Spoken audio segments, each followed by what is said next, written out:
আরে বাপ, কিছু হয় নাই বাবা, মা, তেমন কিছুই হয় নাই। চল একটু বরফ দে। কিচ্ছু লাগবে না, তুই ঘরে যা, বৌমাকে বুঝা।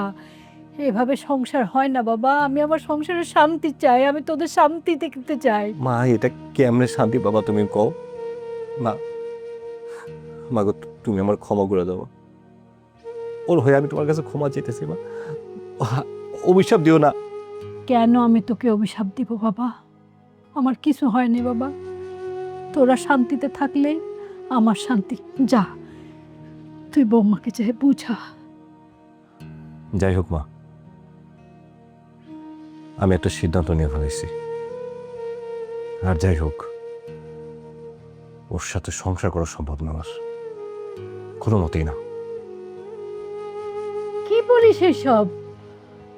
হে আল্লাহ, আমার ঘরে শান্তি দাও আল্লাহ, আমার ঘরে শান্তি দাও। বড় বৌমাকে একটু হেদায়েত করো আল্লাহ।